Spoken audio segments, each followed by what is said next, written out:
Last 2.5 years, what have we done? President Obama says he's going to run against the do-nothing Congress. I only wish for the first 2 years of his administration we had had a do-nothing Congress. In fact, we've had an do-nothing but the wrong thing Congress for the last 2 years. Stimulus, the first one, passed with how many Republican votes? None.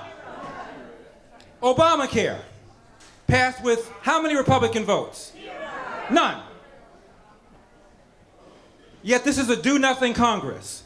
The problem is they had a supermajority in the House, a supermajority in the Senate, and there were no Republicans to stop them from doing the nothing that they did.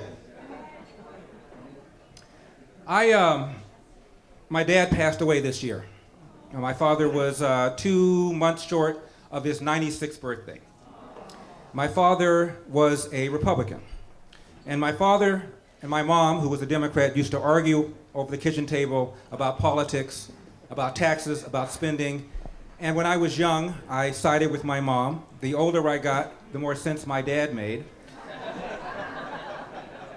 And my father had a very simple philosophy.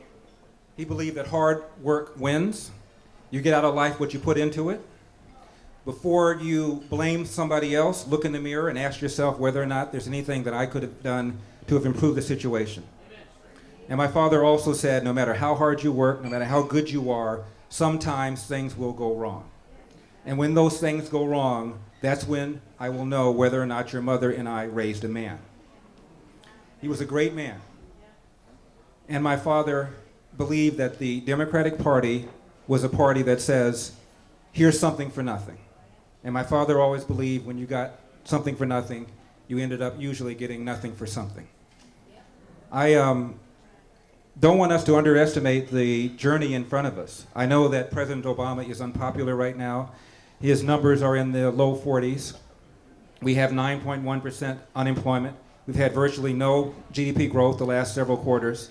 Normally you would think that anybody who has numbers like that would not very likely get reelected. But understand what we're up against. We're up against I call it a mainstream media, that's good for 8 to 10 points. Trust me, the economy starts getting a little bit better, and I believe that it will, not because of what Obama has done, but despite what Obama has done. He's going to take credit. So a year from now, we're going to look at unemployment probably a little bit better, GDP growth probably a little bit better, and because of that, the mainstream media will probably be interviewing stonecutters to put Obama's face in Mount Rushmore. Understand that's what we're up against. We're up against academia, we're up against Hollywood, we're up against the mainstream media, and we're up against tremendous, tremendous assault on the values of this country. The values of hard work, of thrift, of personal responsibility, of limited government. These values are under assault by President Obama and by his left-wing party. Not because he's a bad guy, because he's a wrong-headed guy. Thank you.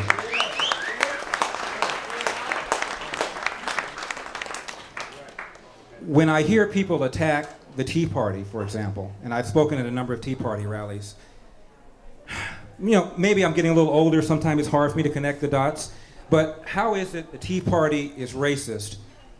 Florida straw poll, who won? Herman Cain. Herman Cain is what race? Right. And who was the Tea Party back candidate in the Florida straw poll? Herman Cain. Okay.